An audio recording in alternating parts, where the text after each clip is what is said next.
6 months of traveling and research, starting now.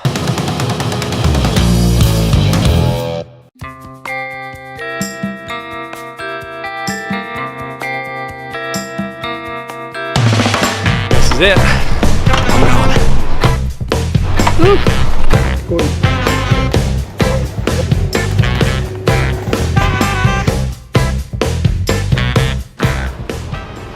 Alright, so I just wanted to talk about the first leg of the journey. First, I'm leaving Melbourne International Airport and I'm going to go up to Sunshine Coast. Feels weird doing just like a little flight like this, but to start this whole thing off, but that's the first one. Anyway, wish me luck. You ain't no good for me. I can't be with you, you can't be true. And I know just what I got to do. Gonna hit the ground running, running, running just as fast as I can.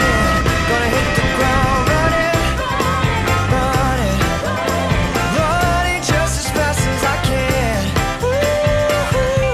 Alright, so I've touched down in Sunshine Coast. There's not a lot of sunshine, but there is a big pineapple.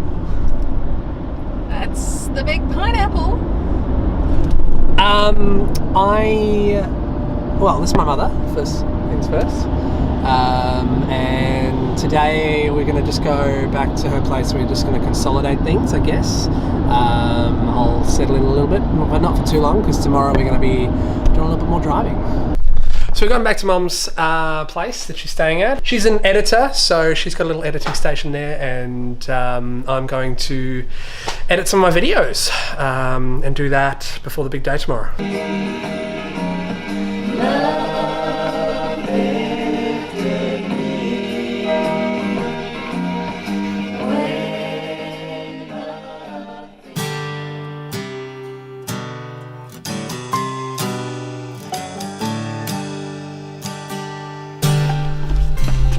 So this is where my mother's staying at the moment. It is gorgeous here. It's a great place to really understand that I'm not in Melbourne anymore and now I am in Queensland. But today's going to be a big day. We're going to go off and meet the original reporter who reported on the Horne family story back in 1972. The one where that photo was taken of the boat. And yeah, it'll be great to see his insights on it all. Great to see what he remembers, what he doesn't remember. Ultimately, just to see a perspective from an adult, because all I've had is from the 3 Horne children. But before that, my mother and I are going to go for a run. Now you smile 'cause you've got something to hide. Nobody. So, just finished the run. It's the first time Mom's ever done 8Ks, so well done to Mom. Comes up and burns you down, and you're asking why. It's not even about what I film. Honestly, this is about getting the information. Yeah. The film is incidental. Let me ask you a question before. Yeah. What do you want to know from him? What do I want to know from him? Why are you interviewing this man? I'm interviewing him because I want to have a bigger sense of who they were as people. John and Gisela. Yeah, but like really. okay, and so let me ask you another question. Also scale. I want to know scale. I want to know. So from Carsten's point of view, there's media attention behind this. From his point of view, it might just be him. Exactly. There might not be Channel 7, there might be nothing. There could literally just be him as an 18-year-old reporter reporting this thing. So I don't know what that level is. Of scale is. Because to me, you cannot possibly be wanting to know from this man what they were like, because you've already interviewed the family. They are your closest to what they were like. What they like is probably secondary in this. Exactly. But the thing is, it still informs it. Let's put it this way. Let's say he says something about John that's like really interesting, like just a snippet. He might give you one line. He might give me one line about John that's something about his personality, right? And then I speak to John's brother in England, and John's brother confirms that, but Andrew, Kirstine, and Carsten all haven't. No, that is something worth thinking about. Absolutely. And so, not only that, just because it is a story as well, you have no information of that father at all, right? No. So you are building up his character, and you will have to fill in gaps regardless. So even someone's perception in the end is important.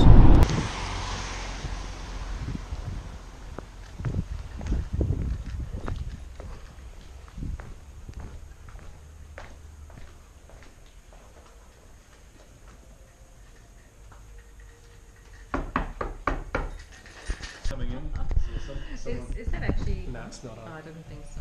And we'll just... Neighborhood sounds, somebody.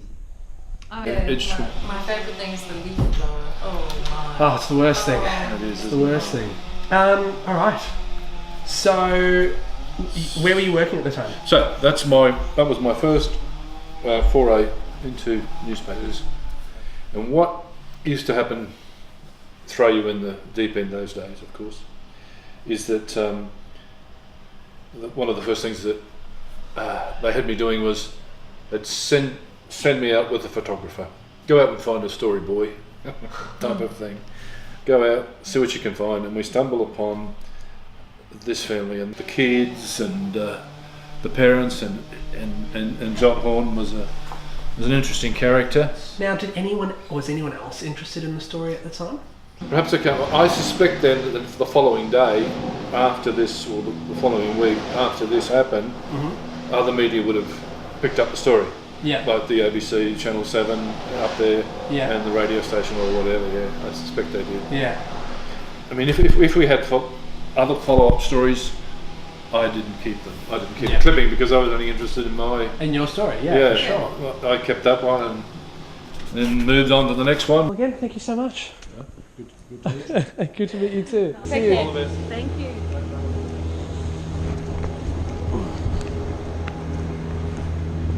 I think we learnt first and foremost from my end, he gave us good leads in terms of where to go next. Yep. We're going to go straight around here.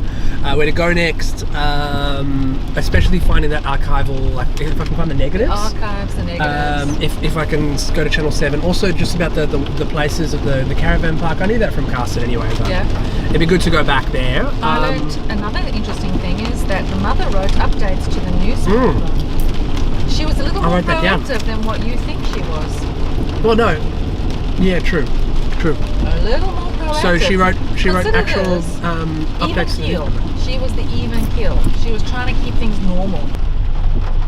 Now, In 800 meters, so we're not turning, we're just going straight up that way. Take the first exit onto Queen's Road. Also, the fact that, like, of that feel of it as well, that he's an 18-year-old. Yeah. I mean, I feel like he's going to be a character in this as well. Oh, totally. Carsten did talk to me about, so we could have been on Channel 7 News with me demonstrating how the ball was held in the because he did demonstrate it. So, that's the thing is, I wanted to know whether he knew about that, and I honestly do think the day after his story broke, somebody else picked it up, because no one would make you demonstrate the buoyancy of something. You know what I mean? Channel 7 and ABC would have maybe had a little bit more investigation into it because they have a bigger budget. He was just a little newspaper guy. So that could actually have been what enabled more media to come along. Anyway, that's what I'd like to find out. So where we're left now is we're going to go to Rockhampton. We're going to find out the media around this. We're going to find out if we can find archival footage. We're going to find out if we can find pictures, any notes about the Horne family in that time. January 1973.